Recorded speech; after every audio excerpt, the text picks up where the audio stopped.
Fatima al-Zahra salamullahi alayha had an association with Asma bint Umays. And Asma would not leave her. Yes, Asma would want to be with her. In which way? We are told, and please pay attention to this. Asma was married to the first Khalifa. Yet, she stood against her husband and sided with the Ahl al-Bayt when it came to the matter of Fadak. When it came to the rights of Sayyida Fatima that was usurped from her. Yes, generations today point to this, but sadly our brothers, they don't want to know anything about this. Yes, they don't want to discuss this element, but it's there in history. Yes, they ignore this important part of the life of this honorable lady. Do you know why? Because one day Amir al-Mu'mineen came and said what? And said to the first Khalifa, he said, why have you taken the right of my wife Fatima as far as Fadak is concerned? He said, bring me proof. So who did Amir al-Mu'mineen bring? He brought himself, Imam al-Hasan al-Hussein, Asma bint Umays and Ayman. The first Khalifa said, no, I will not accept this. He said, why? He said, you are her husband. These are two of her sons. Ayman is a servant. Asma bint Umays was married to one of the Bani Hashims, Ja'far al-Tayyar. Therefore, I will not accept her testimony. Asma would stand against her husband in order to what? Defend the right of the Ahl al-Bayt alayhim as-salam. Al-Shaykh al-Saduq, ala Allah ta'ala maqamah, he narrates this in his book Ilal al-Shara'i'. He says one day Amir al-Mu'mineen confronted the first Khalifa and said to him, you are not giving back our rights. Why did you take it knowing that it was in the hands of Sayyida Fatima?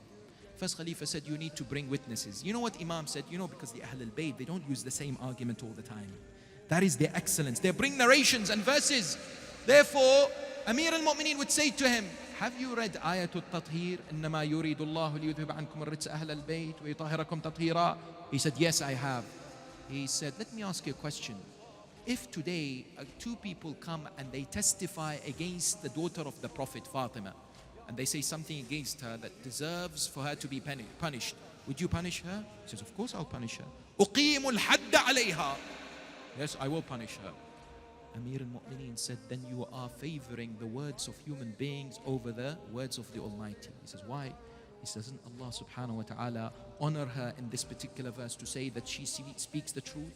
She is mutahhara, tahira, yes? The narrations tell us that at that moment Abu Bakr would not say anything. He became silent, yes?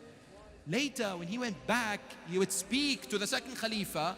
Asma bint Umays would narrate what would happen. And she would speak to people. Look, there is a plot that is about to happen.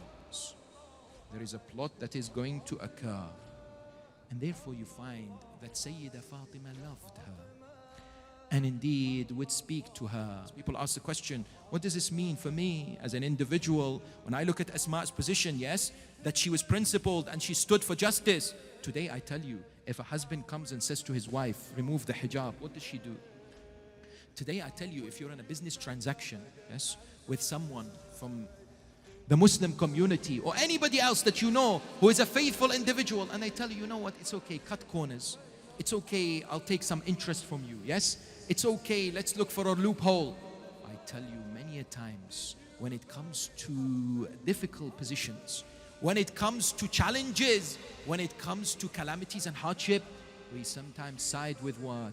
Side with what that gives us our own satisfaction rather than the satisfaction of Allah subhanahu wa ta'ala. Imagine how hard it was for Asma to go against her husband, yes? Imagine how hard it is to stand, but nothing is hard when she feels the sweetness and the elixir of the wilayah of Ali Muhammad.